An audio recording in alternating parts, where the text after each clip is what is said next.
Online gaming platforms आणि गेमिंग्सवरती बंदी येते अशा पद्धतीचं विधेयक लोकसभेमध्ये मंजूर झालं।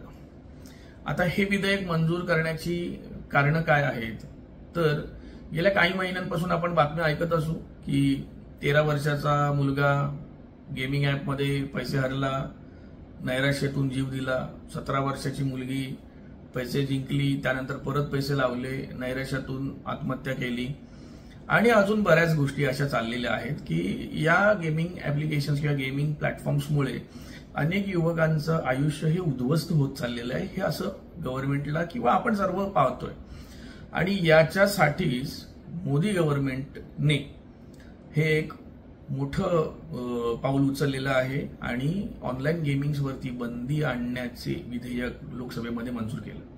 आता ते विधेयक राज्यसभेत जाईल आणि तिथे मंजूर होईल आणि मग परत येईल आणि मग त्याचा कायदा होईल। आता असं होत असताना ऑनलाईन गेमिंग्स आता जे आहेत ते म्हणजे कोणते गेमिंग्स बंद होणार आहेत तर ड्रीम11 सारखं, My11 सर्कल सारखं किंवा असे कोणतेही गेमिंग ॲप्लिकेशन्स आहेत जे ॲप्लिकेशन्समध्ये ज्या गेमिंगमध्ये तुम्ही पैसे डिपॉझिट करता आणि त्यातून तुम्हाला पैसे मिळतात, तुम्ही जिंकता, पैसे मिळतात, असा कोणत्याही प्रकारचा गेम असेल तर त्या गेमिंग ॲप्सवरती बंदी येणार।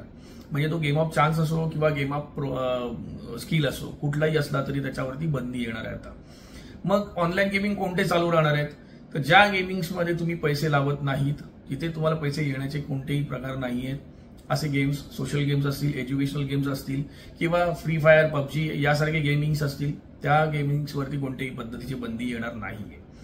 पण खरंच मित्रांनो, सरकारला इतकी युवकांची काळजी आहे का? कारण पबजी सारखे गेम्स सुद्धा ॲडिक्टिव्ह आहेत आणि त्याने सुद्धा अनेकांचे जीव गेलेले आहेत। सो हा मुद्दा झाला डिस्कशन आणि डिबेटचा झालेला आहे।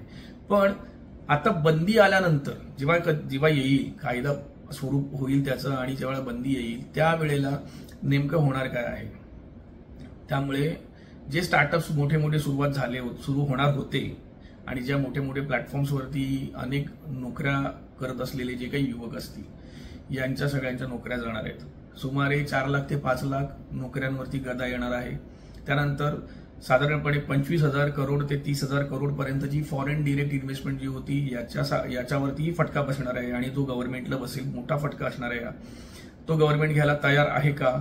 आणि जर असं होणार असेल तर भविष्यात सगळ्यात महत्वाचा मुद्दा जो आहे तो ऑफशोर गेमिंगला युवक वर्ग हा तिकडे वळेल आणि याच्यामधून मटका, जुगार आणि असे जे काही प्लॅटफॉर्म्स, इलिगल प्लॅटफॉर्म्स आहेत, या ठिकाणी हे वळल्यामुळे हा जो येणारा जो त्याच्यातून जनरेट जो होणारा जो पैसा आहे ज्याच्यावरती कोणतंही मॉनिटरिंग सरकारचं नसेल आणि याच्यावरती बंदी आहेच, पण ह्यातून जे येणारे जे पैसा जो आहे तो ऑनलाईन टेररिझमला जातो, टेररिझमकडे मनी लॉन्ड्रिंग होतं, अशा अनेक गोष्टी होणार आहेत याच्यामधून।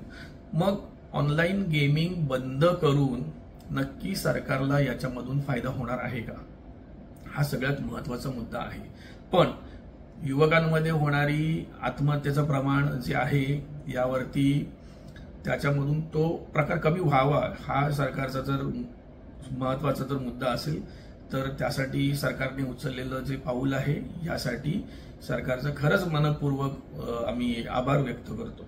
आणि भविष्यामध्ये ऑनलाईन गेमिंग बंद झाल्यानंतर पुढचे जे काही धोके आहेत याचे धोके सरकार विचार करेल आणि त्या अनुषंगाने या विधेयकामध्ये काही दुरुस्ती असेल करावी अशी विचार करून एक्सपर्ट्स चे ओपिनियन घेऊन दुरुस्ती करून हे विधेयक पुन्हा मांडेल आणि नंतर मग त्याचं कायद्याचं स्वरूप देईल। कारण ऑनलाईन गेमिंग एकदम बंद जर करण्यात आलं तर आपल्याला सगळ्यात महत्वाचा युवा वर्गालाच फटका बसणार आहे। याचीही गंभीर दखल लक्षात घेणं गरजेचं आहे।